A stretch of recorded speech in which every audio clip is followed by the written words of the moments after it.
Aking palagay, malabo yung influence angle na sinasabi ni Orly eh.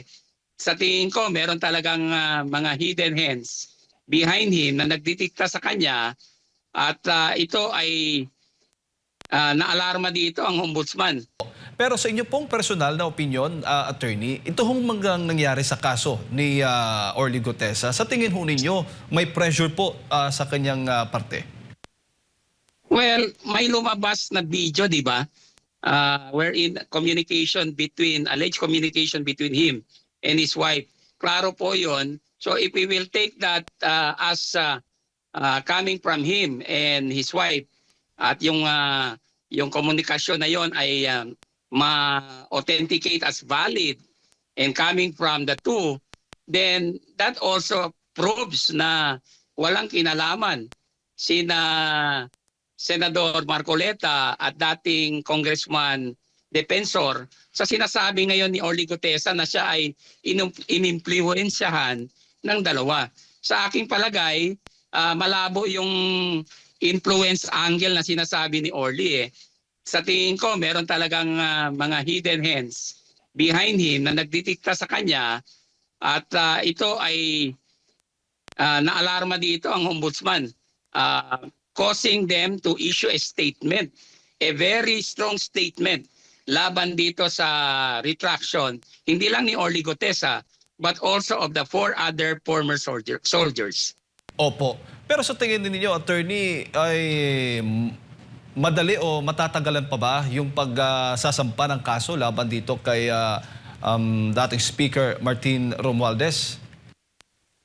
Sa tingin ko malapit na kasi halos joint na ang issues with minor details na lang siguro ang tinitingnan ng Office of the Ombudsman kasi nag-file na rin, ang alam natin based sa mga media reports, nag-file na rin ng sagot or answer ang mga respondents dito, including former Speaker Martin Romualdez. So sa tingin ko, hindi na ito magtatagal. Anytime the Office of the Ombudsman may come up with its findings kung meron bang probable cause to indict the respondents dito sa kaso ng flood control. At kung makakasuhan man, possible din ho ba ay makakapagpiyansa rin at later on ay makakalaya? Depende yan kung ano yung charges. Kasi kung plunder, alam naman natin non-bailable. Tapos kung graft and corruption, bailable yan. Depende po kung ano yung rekomendasyon ng Office of the Ombudsman. Kasi after the resolution, meron pa yung karapatan naman ang respondents to file their motion for reconsideration at questioning yung resolution if sa tingin nila ay hindi tama sa kanilang assessment.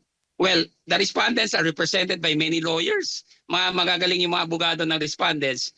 But in this particular case, very significant itong kaso na ito kasi this will also affect yung mga pending cases at saka yung mga asunto relating to the flood control controversy. At kahit na nag-recant itong si Orly Gutesa, may iba pang mga dating sundalo, mga dating bodyguards po ni Zaldico ang tumistigo. At sa tingin ho ninyo, matibay pa rin ho yun. Hindi ho naka-apekto yung naging pag-recant ni Orly Gutesa doon naman sa mga testimonya nitong mga itinuturing nating Brave 18 o Brave 14. Actually, meron pang Brave 14 plus 4 eh. Diba? So, may 4 na hindi pa nag-execute ng affidavit. So, kung lalabas sila at mag-execute ng affidavit at isasabit sa Office of the Ombudsman, baka hindi lang 28 yung sinasabi ng Office of the Ombudsman na other witnesses. But one thing is clear, ang hinahanap ng taong bayan dito ay hustisya. More than the personalities involved. Ang nakataya dito ang ating kredibilidad bilang bansa that our country is capable of exacting justice at dapat ito ay magsilbing halimbawa sa ibang mga kaso kasi medyo malaki ito. This involves more than 50 billion pesos at sa tingin ko pag dito successful ang prosecution ng kaso makakatulong ito doon sa mga pending cases against other big fish or personalities at high profile na mga investigasyon. Opo. Bago ko lang ipasa kay Partner Admar, sa tingin ho ninyo ngayon kasi laging naaalala itong flood control anomaly dahil sa mga pagbabaha na nararanasan natin dahil dulot nga ng mga sunod-sunod na pag-ulan dito sa Luzon, particular sa Metro Manila. Sa tingin po ninyo, dapat ipagpatuloy ng Senate Blue Ribbon Committee o ibigay na lang sa Ombudsman? Sila na lang bahala pong mag-imbestiga dito sa anomalya sa flood control projects. Alam mo, sa dami ng personalities involved at sa laki ng pera na wala sa ating kaban, at dahil na rin sa demand ng ating publiko na malaman nila ang katotohanan, sa tingin ko, the investigation should not be limited sa Ombudsman. Dapat tumulong talaga ang Senado kasi nauna naman ang Senate Blue Ribbon Committee dito. Kasi nagkakaroon ng suspicion ng pagtatakpan ng asuntong ito, ng isyong ito, kung ang Senado ay bigla na lang magsasara ng kanilang investigasyon. Why not continue it independent of the investigation being done by the Office of the Ombudsman? Wala namang problema doon. At saka para mawala yung agam-agam, yung suspecha ng maraming Pilipino na nakakaroon ng pagtatakpan or obstruction dito on the part of the Senate. I'm not saying that all the senators are doing that.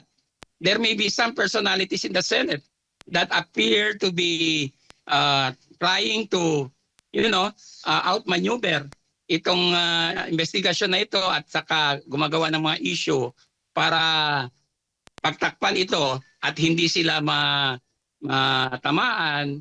But at the end of the day, ang gusto ng mga Pilipino ay maklaro ito at malaman ang buong katotohanan because the senators and the congressmen are elected officials and the executive is also accountable to a certain extent dito dahil sila naman ang pumirma dito at nag-execute at saka ang budget ay inaprubahan din ng Kongreso.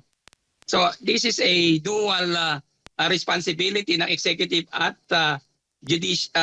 legislative branches. Kaya dapat i-continue. Ang panawagan ko nga the past several weeks ay dapat while tinatapos yung impeachment trial, pwede naman mag-conduct ng investigasyon ang Senado dito sa flood control. Kasi hindi na mapipigilan yung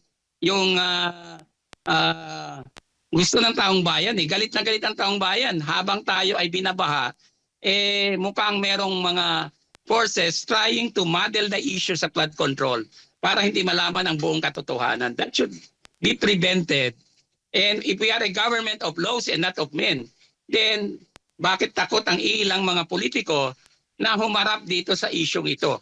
In the first place, sila naman ang hinalal ng taong bayan at sila naman ay merong partisipasyon dito sa flood control corruption na ito na nangyari, the biggest in the history of the country.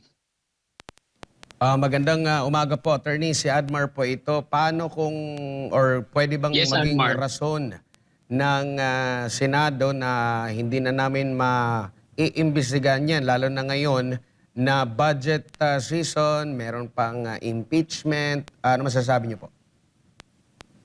Alam mo, if there's a will, there is a way.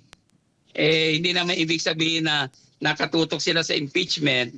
By the way, yung impeachment, alam na natin ang kahinatnan nito Wala talagang napatunayan dito. And I am also asking the Senate, calling on the Senate, sitting as an impeachment court, kung pwede dismiss na nila yan. Wala nang saysay ang impeachment na yan. It's a waste of time and public money, no? Taxpayers' money na gumagastos dyan. Tutukan na lang nila ang flood control controversy kasi ito ang gusto ng taong bayan. Sa mga survey, klarong-klaro na ang flood control takes precedence dito sa impeachment kasi hindi naniniwala ang tao. They are not so interested in the impeachment. Pero dito sa flood control, maraming sektor dito na nananawagan sa Senate para i-continue ang kanilang investigasyon at tulungan yung ombudsman para ma-zero in yung mga dapat na managot, lalong-lalo yung mga big fish at masterminds, at ma-recover yung napakalaking halaga, umaabot ng trillions of pesos para magamit sa iba-ibang mga purposes